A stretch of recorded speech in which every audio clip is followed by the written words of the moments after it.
Hi, my name's Natalie. And my name's Rachel. And we're going to be talking about our service learning project for Foster Family Navigation and Resource Center in Bay City. Yep, we developed a presentation as well as a packet detailing the importance of play and how that can impact behaviors, and also how sensory needs often go unnoticed while developing through their play preferences. So we are implementing this presentation to foster families who have signed up. So we're offering it here on site in Bay City, and we're also offering it virtually online. So it's April 10th from 6 to 7:30, and we have lots of different things to go through. Yep, and as well as it being an in-person one-time presentation, it's also going to be a permanent fixture on their website as a resource for foster families and parents to access whenever they need it. So before we get into our materials, just like reviewing what our plan and evaluation was. So obviously, due to the nature of the foster care system, many children become deprived of the basic primary occupation of children, which is play. So basically, our facility coordinator had expressed an interest in us creating a presentation about this, and so we kind of took it and ran. Yep, That's how we came up with it. Yes, especially since that is something that occupational therapy is well versed in. So to kind of evaluate the site and what they need, we're gonna do a survey administered prior and post our presentation. That was so bad. Okay. Got right there. All right. Ready, set, go. Yep.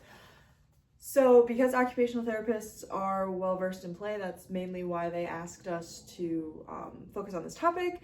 We're conducting an evaluation at the beginning and end of our presentation to kind of gain the general knowledge of the overall competency that our participants have gained about play and different sensory needs and other options that are being presented throughout our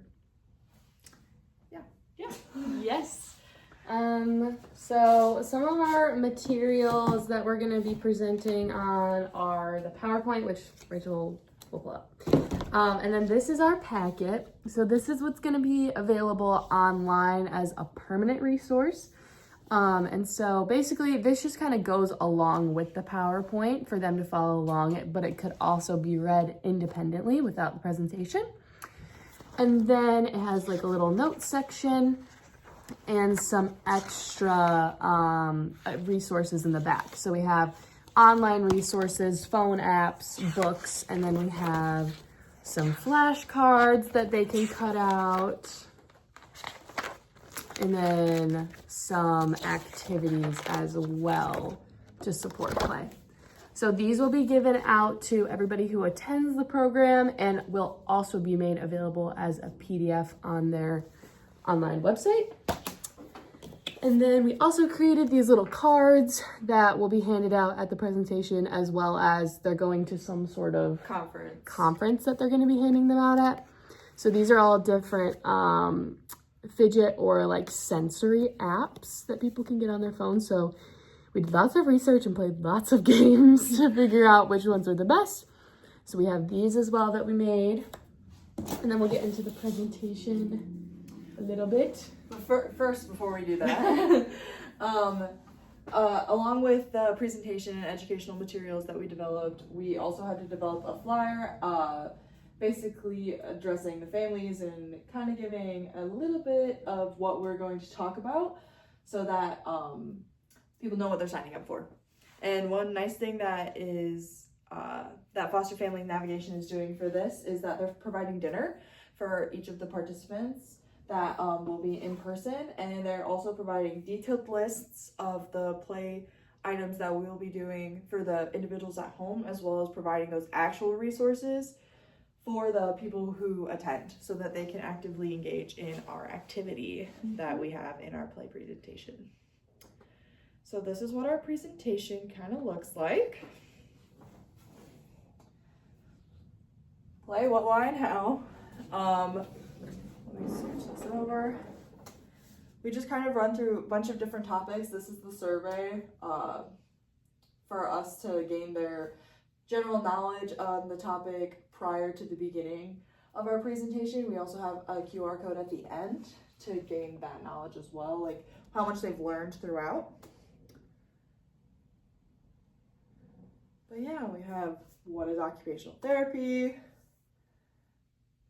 What does that mean for young kids? Like, why is play their primary occupation?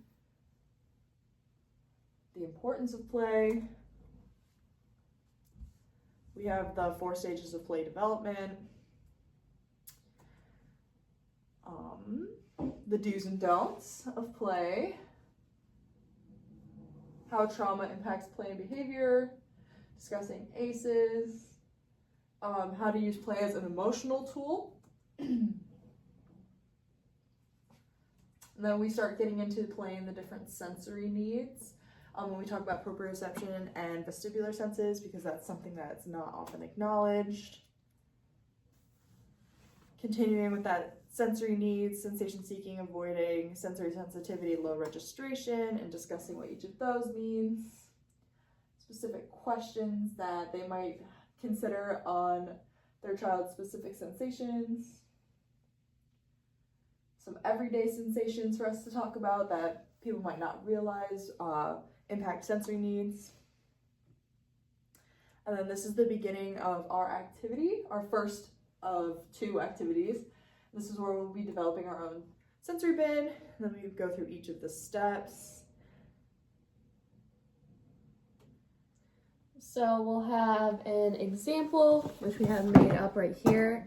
And then we also have all of the materials listed for the people joining online, as Rachel had stated before, so that if they want to follow along, they can get the materials on their own and follow along with us here.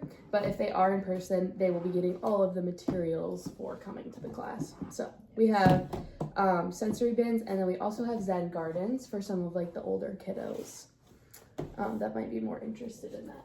Yes, and then this is our second activity, and it's kind of helping parents identify age-appropriate toys, as well as toys that might fit with that given child's sensory needs. Then we have example kiddos. So for example, this is Lola.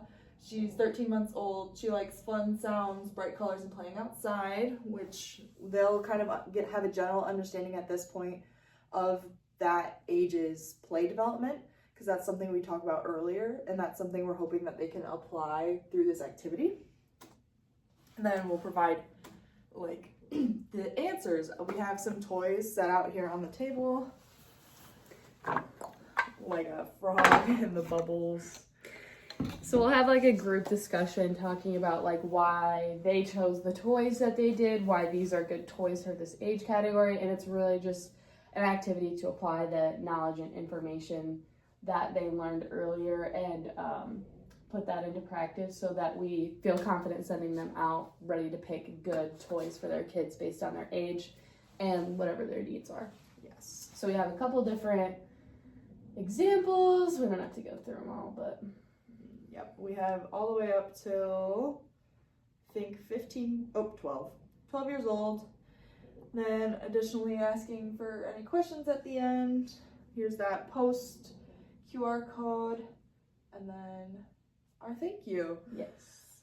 We'll also, if we have time, we'll also be going through some of the different apps that we found. We've downloaded them onto the facility's iPad. We're trying to figure out how to screen share it to go through each of the different apps and resources that we found that are going to kind of be inevitable because technology is inevitable. So as much as we like them to play with toys, this is a fun alternative for this time. So moving on to just cover some of our outcomes and findings from our project. So we had 33 people attend our in-service, which was super exciting. We had 7 in person and then 26 online. So that was really awesome.